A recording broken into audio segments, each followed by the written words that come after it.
dans les murs de l'ONU, des Nations Unies, afin de parler d'une thématique vitale pour l'avenir de nos populations asphyxiées, pour l'avenir de nos populations écrasées, pour l'avenir de nos populations humiliées depuis des siècles par l'oligarchie française.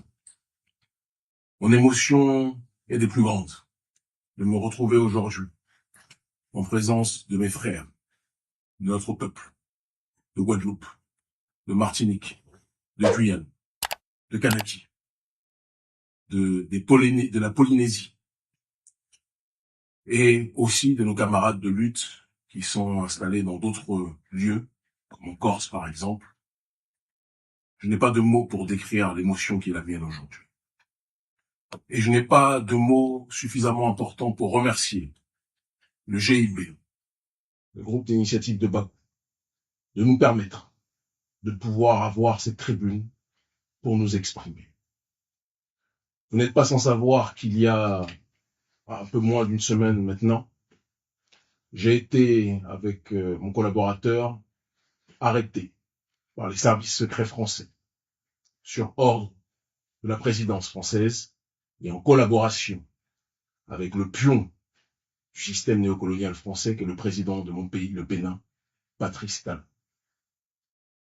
J'ai été arrêté parce que le gouvernement français estime que le combat contre le colonialisme que nous menons est un combat qui met en péril ses intérêts sur le continent africain et dans la diaspora. Parce que la France, ou du moins le gouvernement français, parce que je ne veux pas mélanger l'élite française et le peuple français, l'élite française pense qu'au XXIe siècle, ils peuvent prôner les droits de l'homme à l'extérieur, mais ils ne peuvent pas les appliquer vis-à-vis des populations qui n'ont cessé d'asphyxier depuis des siècles. Parce qu'ils pensent qu'aujourd'hui, ce qu'ils appellent de manière coloniale les territoires d'outre-mer, ou l'Afrique francophone, sont leurs précarés naturels et que ces territoires leur appartiennent. Parce qu'ils pensent que les populations que nous sommes, la population noire que nous sommes, que nous constituons, représentent du bétail et un bien meuble qui leur appartiendra ad vitam aeternam.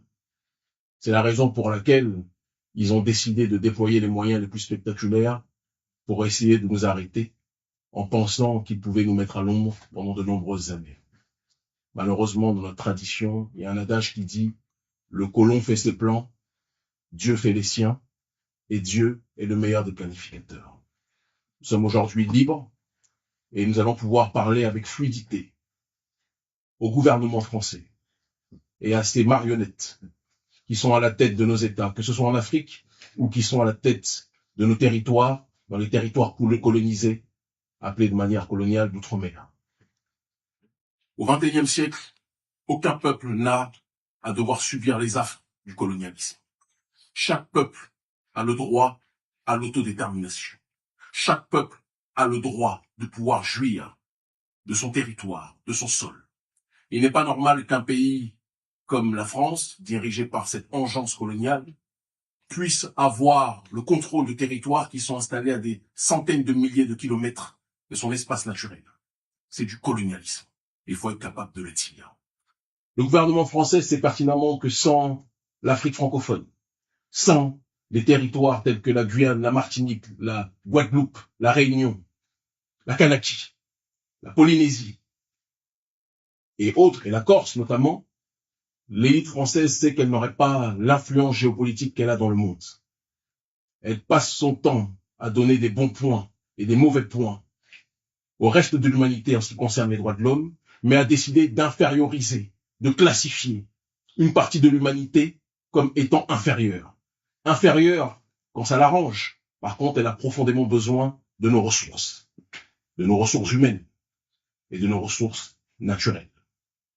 Il arrive un moment où cette élite française doit comprendre et devra comprendre, et je pense que cette heure est arrivée, que notre génération n'est plus disposée à tendre l'autruche, n'est plus disposée à accepter les humiliations constantes, n'est plus disposée à accepter la vie chère dans les territoires colonisés, que l'on appelle les territoires d'outre-mer, n'est plus disposée à accepter le franc CFA et les bases militaires sur les autres territoires colonisés que l'on appelle l'Afrique francophone, n'est plus disposée à accepter que nos présidents soient sélectionnés par l'oligarchie française avant d'être élus de manière générale impropre par le peuple.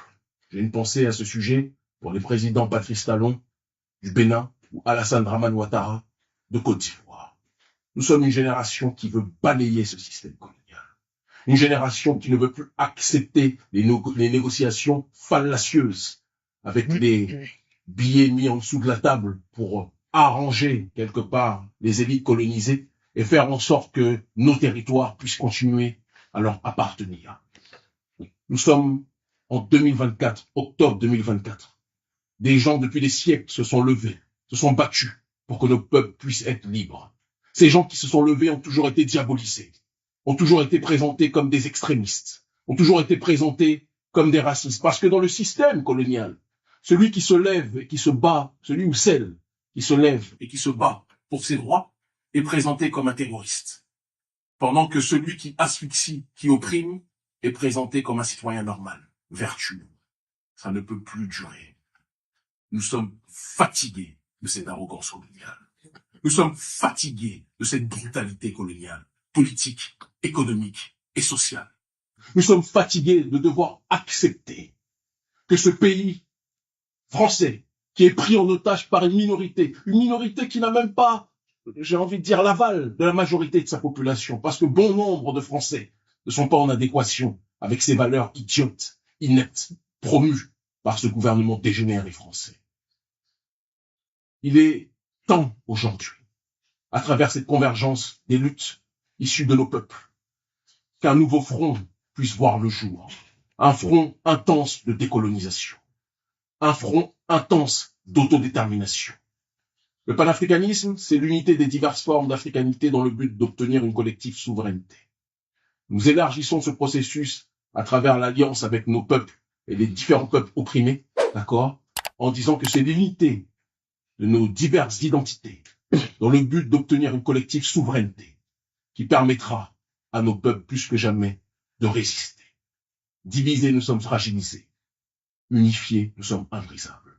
Le président Emmanuel Macron pensait qu'en prenant justement la présidence, il allait pouvoir accentuer ce processus colonial et renforcer le statut de puissance mondiale d'une nation française en déliquescence. Manque de peau pour lui, il a pris le pouvoir à la période où notre génération a décidé de se lever. Et je vous le dis, nous sommes la facture de nos ancêtres. Et ce qu'ils ont commencé, nous allons le terminer. En l'honneur de nos aïeux morts au combat, en l'honneur de nos mères qui se sont sacrifiées, en l'honneur de nos pères qui sont tombés. Nous allons finir ce qu'ils ont commencé. Et personne ne pourra nous arrêter. Merci infiniment. Merci.